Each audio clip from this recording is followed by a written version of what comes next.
Hi! Welcome to my vlog. Ang video ko for today ay comparison ng Nido Junior versus Enfagrow A+ na parehas na pang 1 to 3 years old. Request nga pala ito ng isa sa mga viewer ko. Maraming salamat po sa tiwalang binibigay niyo sa akin na ma-review ang mga gatas na ito. Katulad nga ng dati ay magbe-base ako sa nutrition facts ng dalawang gatas na ito at ang measurement na gagamitin ko ay yung 100 grams of powder. Okay, simulan na natin. Sa DHA and carbohydrates, lamang ang Enfagrow. Samantalang lamang naman ang Nido sa energy, protein, fat, linolenic acid, and linoleic acid. Sa dietary fiber, beta-glucan, fructooligosaccharides, and 2-fucosylactose, lamang ang Enfagrow. Ngunit walang naka-indicate na sugars and lactose sa nutrition facts nito. Samantalang lamang naman ng Nido sa sugars and lactose at wala naman itong dietary fiber, beta-glucan, fructooligosaccharides, and 2-fucosylactose.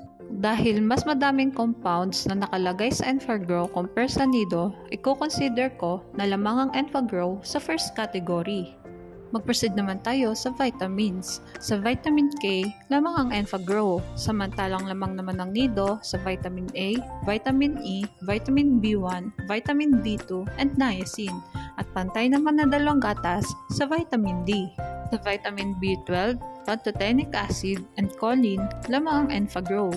Samantalang lamang naman ng Nido sa vitamin B6, vitamin C, biotin, and folic acid. Ngunit wala itong choline. Lamang ang Nido sa vitamins. Mag-proceed naman tayo sa minerals. Sa calcium, fluoride, copper, iodine, and magnesium, lamang ang Enfagrow. Samantalang lamang naman ng Nido sa iron. Ngunit wala naman itong copper. Manganese and phosphorus, lamang ang Enfagrow. Samantalang lamang naman ng Nido sa potassium, selenium, sodium, and zinc. Ngunit wala itong manganese. Lamang ang Enfagrow sa minerals. Sa other nutrients naman tayo. Ang Enfagrow ay may phospholipids and sphingomyelin na wala ang Nido. Samantalang ang Nido ay may probiotics na wala naman ang Enfagrow. Lamang ang Enfagrow sa other nutrients. Magtungo naman tayo guys sa price ng dalawang gatas na ito na kinuha ko sa Lazada. Paalala guys, pwedeng mag-iba yung presyo ng dalawang gatas na ito depende kung sang shop nyo sila titingnan. Wala nga pala ako nakita na pack nila na parehas yung bigat. Bale, itong Enfagrow A+ ay 2.3 kg samantalang ang Nido Junior ay 2.4 kg. So, hindi naman sila nagkakalayo. Sa makikita natin, mas mahal nga yung Enfagrow ng 1,610 kumpara sa Nido kahit na mas magaan pa to ng 0.1 kg. Reasonable naman yon dahil premium milk ang Enfagrow A+. At dito naman sa ingredients, karamihan nabanggit na dun sa nutrition facts. At babanggitin ko na lang yung iba. Ang Enfagrow ay may buttermilk powder, whole milk powder, skim milk powder, fish oil, vanilla, and vegetable oil. Naka-indicate dito sa allergen information contains ingredients derived from milk and soya.